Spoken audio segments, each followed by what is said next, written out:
Herbed goat cheese spread on crunchy crostini. Everyone at the party will want one of those.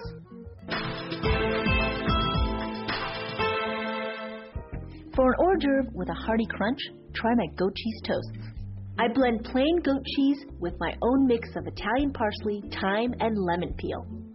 Then I spread the cheese on crisp homemade crostini and finish with olives, capers, and chives. My goat cheese toasts are mouth-watering and memorable.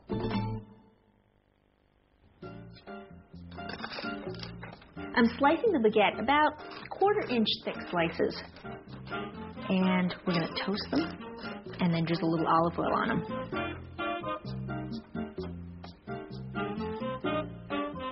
Just take a little olive oil and drizzle just a little bit over the top. It makes them nice and golden.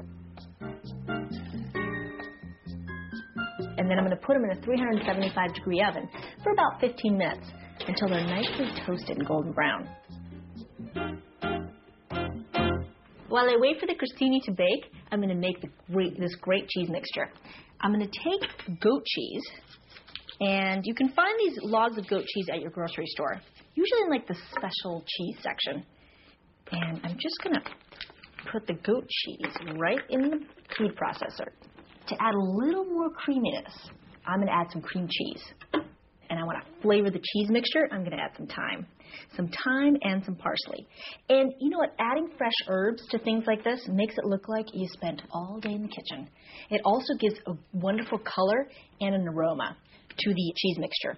And a little bit of fresh Italian parsley. You could add basil if you want to. You could add mint if you wanted to.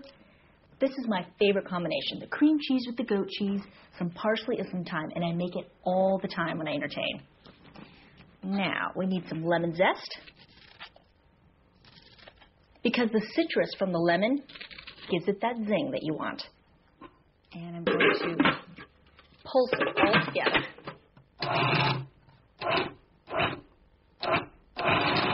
Just until it's well blended. Done deal. And this is ready. So I'm just going to put it in the bowl. It really does give it a nicer texture too, the combination of the two cheeses together.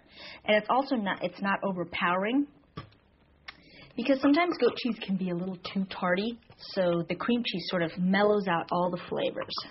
Now, I'm going to add a little topping to these crostini. It's not just going to be a slice of bread with just a cheese mixture. I'm going to add some Sicilian green olives on top.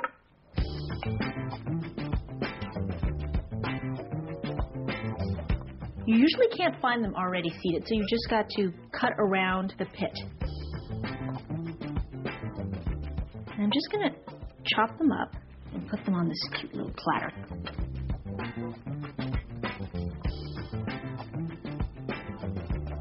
Just slice them up, and they're going to look so pretty on top of the cheese crostini. Now we need some chives. Now, the chives, they're very similar to onions, and they sort of have that same oniony flavor. Get this little plate and put the chives on that. So I've got everything ready for my crostini. When my friends get here, we're going to put everything together, and we are going to get this party started. Grace, how you doing? Good. Yeah. So put enough on there. Okay. And sprinkle it with a little olive. I'm gonna do 3 at a time and then do it all. You can do 3 at a time or more, whatever you want. Now we need some chives. I think she'll love it. Perfect. So perfect. It's also perfect. Okay, let's go out there and see if Vanessa's there, and we can start to eat. It's a mixture of goat cheese and cream cheese with some herbs, parsley and thyme, and then we just sprinkled a little olives, your favorite, and some chives.